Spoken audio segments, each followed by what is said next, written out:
I got an email. Let's read it. Dear Mr. Not Me. Respectful. I like that. My name is George. He spells it with J's, so spelling is obviously not his strong suit, but it's clearly George. My name is George. I am from Mexico, Arriba, and I live in Seattle. That's where I live. Exciting. Interest peaked. I saw your You and Me equals art video. It's you plus not me equals art, but it's like, whatever. You know, I'm barely angry. It was good. Understatement. I would like to help. Exciting.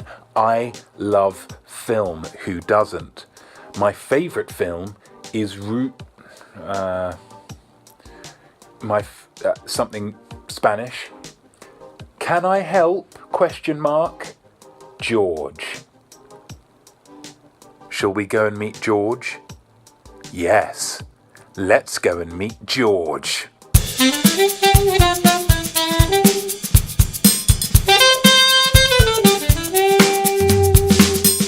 So I'm on my way to meet George. When I first conceived of the You plus not me equals art initiative, I wasn't really sure how it would be received, you know.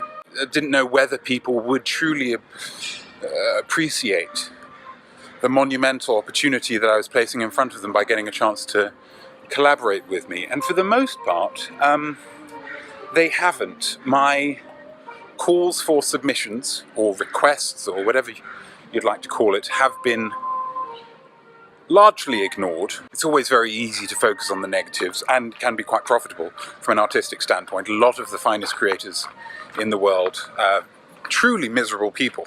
But I'm focusing on the positive today, and the positive is George, because George has got in touch. George wants to get involved, which is very exciting. George is passionate about film, and this, I don't know, this might seem a little overly sentimental, I suppose, sue me. But from a very personal standpoint, I've never met a Mexican before, or at least never spoken to one, never exchanged words. So it's I think that might be him actually. Yeah, he said he'd be wearing it. Yeah, okay. So without further ado, let's go and meet George, shall we? George. And I'm afraid that's all I can show you.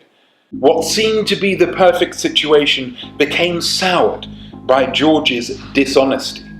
For you see, George's status in this United States is not what one could describe as legal. For this reason, George must remain my secret. He cannot appear on camera.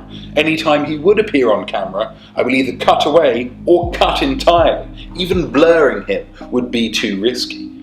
The best I can do is this quick snap that I was able to take when I placed a pillowcase over George's head. Just to be safe, I don't even want you to be able to hear George when he speaks.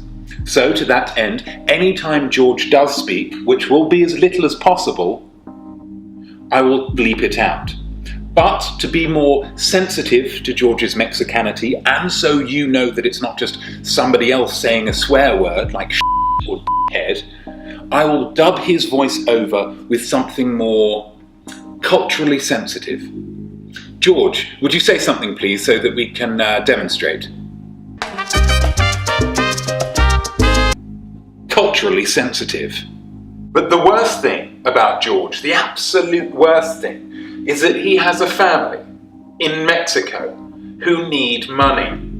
And so, for George's services, I will be paying him $5 per video.